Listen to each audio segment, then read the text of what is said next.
चौथा का पहला सवाल है, दिखाएं कि एक धनात्मक विषम पूर्णांक 4q + 1 या 4q + 3 के रूप का होता है, जहां q एक पूर्णांक है। फिर दिखाएं कि धनात्मक विषम पूर्णांक का वर्ग 8m + 1 रूप का होता है, जहां m एक पूर्णांक है।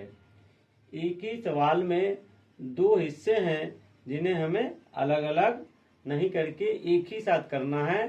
पहले दिखाना है हमको कि विषम पूर्णांक 4q + 1 या 4q + 3 के रूप का होता है। इसको हम भाग एल्गोरिथम से देखते हैं। लिखते हैं, मान लिया कि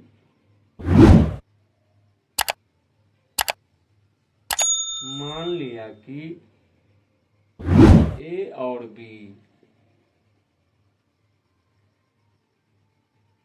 धनात्मक पूर्णांक है।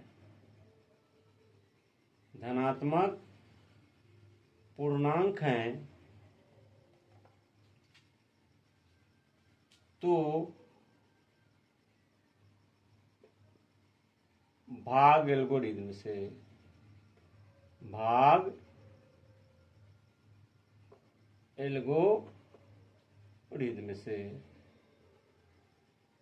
एक चीज यहां ध्यान देना है कि ये विषम पूर्णांक हो या सम पूर्णांक हो, आप धनात्मक पूर्णांक ही मानेंगे।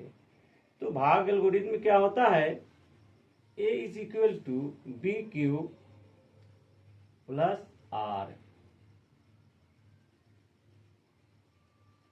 जहां r या तो 0 होगा या 0 से बड़ा होगा, लेकिन b से छोटा होगा। यहां हमने लिख दिया भाग एल्गोरिथम। अब देखना है कि 4q + 1 यहाँ b की जगह पे 4 है, तो अगर हम इस b को 4 मान लेते हैं, लिख देंगे। मान लिया कि b = 4, तो क्या होगा, अब ये हो जाएगा a = 4q + r, जहां अब कंडीशन सेम रहेंगे, सिर्फ b का मान बदल जाएगा 4। मतलब अब यहाँ r जो है वो 0 से लेके 4 के बीच में हो जाएगा, इसलिए यही लिखते हैं r = 0, 1, 2, 3। ये r का मान होगा आपको भाग एल्गोरिथम में। अब हमको दिखाना है कि विषम पूर्णांक। अब हमको विषम पूर्णांक, इसलिए यहाँ सिर्फ विषम पे विचार करना है।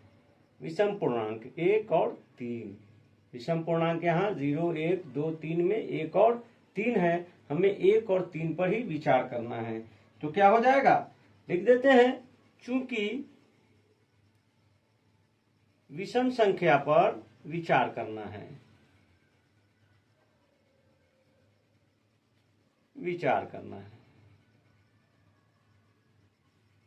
विषम पूर्णांक भी लिख सकते हैं। विषम संख्या पर विचार करेंगे तो क्या हो जाएगा, a = 4q + 1, a = 4q + 1 या 4q + 3। अब हमें यही दिखाना था कि विषम पूर्णांक 4q + 1 या 4q + 3 का होता है। एक पार्ट हमारा हो गया। अतः क्या है, धनात्मक विषम पूर्णांक, अतः धनात्मक विषम पूर्णांक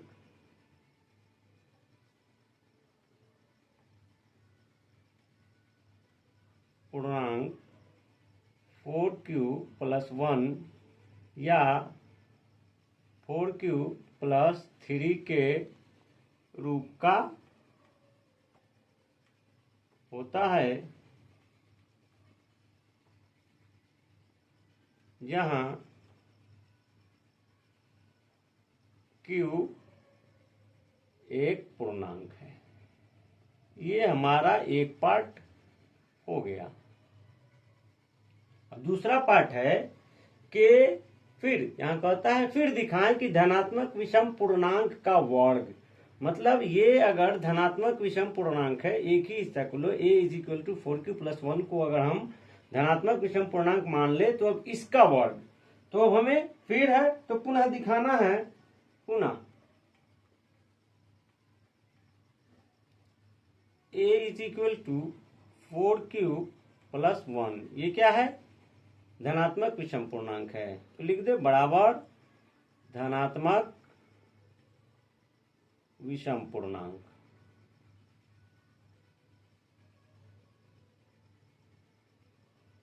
अब इसको दिखा देना है हमको वर्ग करके कि ये 8m + 1 के रूप का होता है। तो यहां हम लिख दे दोनों पक्षों का, इसके दोनों पक्षों का वर्ग करने पर, दोनों पक्षों का वर्ग करने पर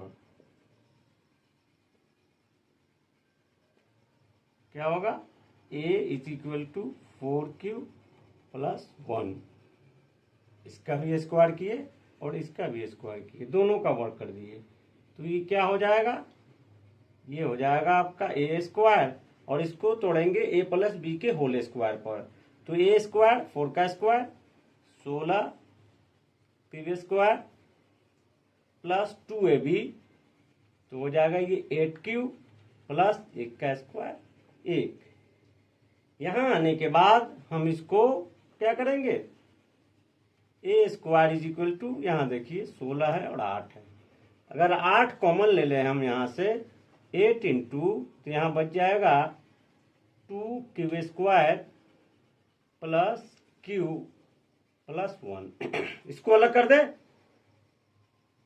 या a² इज इक्वल टू 8, और इतना को हम m लिख सकते हैं, m + 1 क्या हो जाएगा, जहां 2q² + q is equal to m, इतना के बदले हमने m लिख दिया, बराबर क्या है, ये धनात्मक पूर्णांक है, धनात्मक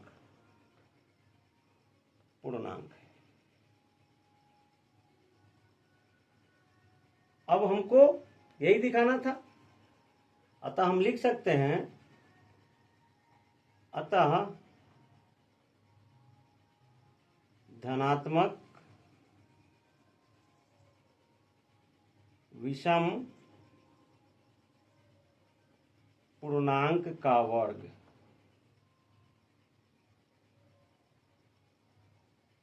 का वर्ग 8m + 1 के रूप का होता है,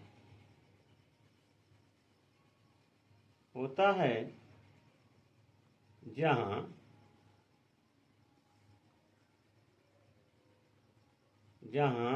m एक क्या है, पूर्णांक है। ये हमारा दूसरा पार्ट सिद्ध हो गया। इसको कभी कभी अलग अलग भी पूछ सकता है, कभी एक साथ ही पूछेगा, कभी सिर्फ इतना ही पूछेगा कि दिखाइए कि धनात्मक विषम पूर्णांक 4q + 1 या 4q + 3 के रूप का होता है, या फिर इसी को पूछेगा कि दिखाइए कि धनात्मक विषम पूर्णांक का वर्ग 8m + 1 के रूप का होता है। यहाँ दोनों था एक ही साथ, इसलिए एक ही साथ हमने कर दिया।